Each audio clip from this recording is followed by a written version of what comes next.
Fala galera, sejam muito bem-vindos a esse canal que estreia essa semana e estreia com um vídeo bem importante. O vídeo de hoje a gente vai falar sobre reforma tributária, que acaba de ser aprovada no Senado e segue para a Câmara dos Deputados, para aprovação de alguns ajustes e possivelmente promulgada ainda esse ano. Essa reforma tributária muda completamente a estrutura tributária que nós utilizamos aqui no Brasil. Já estava sendo esperada há mais de 30 anos e nós vamos comentar um pouquinho sobre os pontos positivos e os pontos negativos dessa reforma. Fica comigo até o final do vídeo. Antes de falar do cerne dessa reforma tributária, que é o imposto sobre consumo, eu vou trazer alguns pontos que eu considero importante dessa reforma tributária e que muda também em outros impostos além do imposto de consumo. Como nós temos muita coisa de mudança nessa reforma, eu trouxe alguns pontos que eu considero mais importantes para esse vídeo não ficar muito extenso, mas existem outras questões dessa reforma. Eu vou deixar o link do texto da reforma aqui para vocês conhecerem um pouquinho mais o que muda, o que não muda, mas esses pontos eu acho importante a gente trazer no vídeo de hoje, tá bom? A primeira mudança que eu vou trazer para vocês é a mudança do IPTU, que hoje é definido pela prefeitura, mas ele passa por uma aprovação da Câmara dos Vereadores da cidade, que pode ter uma oposição com aquela definição que a prefeitura trouxe. E aí existe uma discussão aí sendo trabalhada dentro da prefeitura junto com os vereadores que precisam aprovar essa mudança do IPTU. Essa reforma tributária traz uma mudança que as prefeituras passarão a alterar, o valor do IPTU por um decreto e não precisarão mais da aprovação dos vereadores da cidade. O que todo mundo acaba acreditando que possa passar a ser uma mudança negativa, uma vez que hoje as prefeituras podem alterar o valor, mas se existir uma oposição ali dos vereadores, a pauta será discutida. Após essa reforma tributária, a gente não vai ter mais essa discussão, né? As prefeituras elas passarão a alterar o IPTU por decreto, sem a necessidade de aprovações dos vereadores, ou seja, talvez tenha uma discussão aí com uma oposição que possa questionar aquela alteração. Então, é uma mudança bem significativa após a reforma tributária. Uma outra mudança que a reforma traz é no imposto sobre transmissão de causa-mortes e doação, que é o ITCMD. Esse imposto hoje é cobrado onde a família abre o inventário da pessoa falecida. Então, onde o estado que a família escolheu para abrir o inventário é o valor, o percentual que ela vai pagar de ITCMD. E varia de estado para estado. Então, hoje a família pode escolher qual estado vai abrir o inventário e assim consegue pagar um ITCMD com uma taxa diferente, né? Diferente aí de alguns outros estados que cobram uma taxa maior. E tem estado que cobra, por exemplo, São Paulo cobra 4%, enquanto o Rio de Janeiro já cobra uma alíquota progressiva, de acordo com a herança, chegando até 8%. Então, o que nós temos de diferença nessa reforma tributária? Hoje, ele é devido no local onde é aberto o inventário, e após a reforma tributária, ele será devido no estado de residência do falecido. É esse o estado que vai ser cobrado o percentual de ITCMD. E hoje, cada estado decide qual vai ser esse percentual a ser cobrado, sendo o máximo 8%. A partir da reforma tributária, nós temos aí os estados que podem cobrar a alíquota progressiva, de acordo com a herança da pessoa falecida, limitada a 8%. Existem estados que fazem essa alíquota progressiva, a exemplo do Rio de Janeiro, sendo no máximo 8%. E existe também a cobrança dos títulos sobre herança e doações no exterior. Então, passaremos a ter essas mudanças no ITCMD. E outra mudança que nós temos é a questão do IPVA.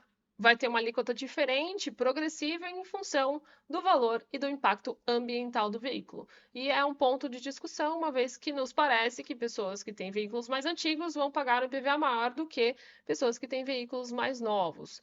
E aí o que gera de discussão em torno disso é que se a pessoa tem um veículo mais antigo, ela não tem uma condição de ter um veículo mais novo, né? Não é porque ela não quer, e sim porque ela não tem uma condição de ter um veículo mais novo e ela vai ser impactada mais do que aquelas pessoas que têm recursos de ter carros elétricos e veículos mais novos que geram impacto ambiental menor.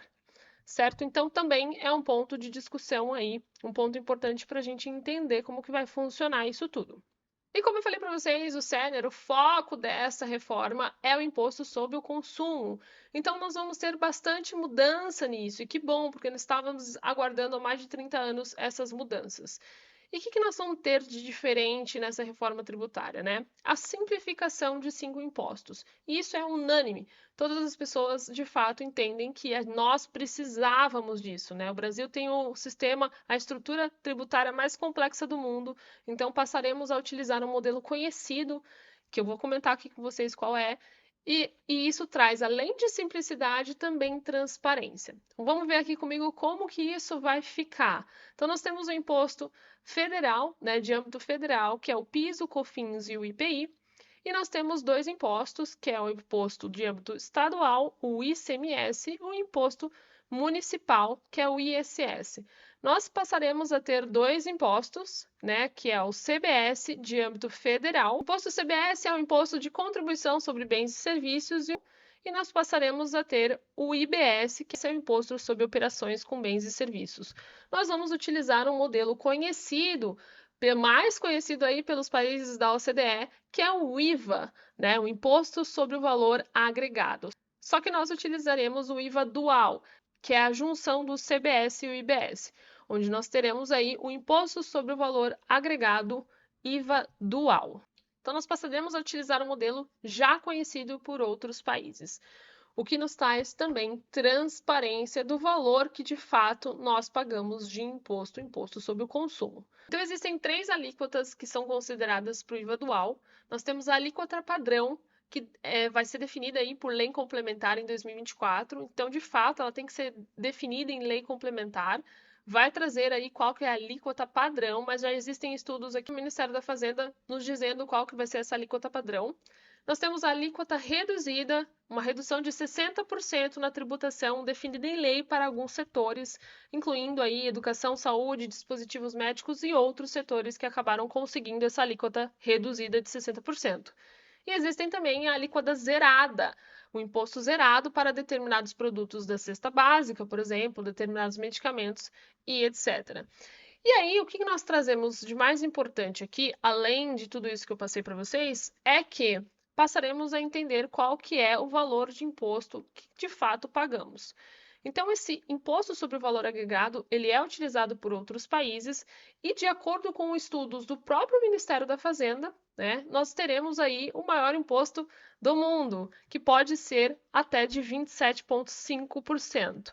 E quando nós fazemos uma comparação com os outros países que utilizam esse modelo do IVA, né, que é o Imposto sobre Valor Agregado, nós podemos entender ali quais são os países e quanto eles cobram de imposto relacionado ao IVA. Nós temos a Hungria em primeiro lugar, cobrando 27%, a Suécia em segundo lugar, cobrando 25%, e a Finlândia cobrando 24%, aí, e os outros países logo em seguida. Então, de acordo com os estudos que nós temos, o IVA do Brasil será o maior do mundo, chegando aí 27,5%.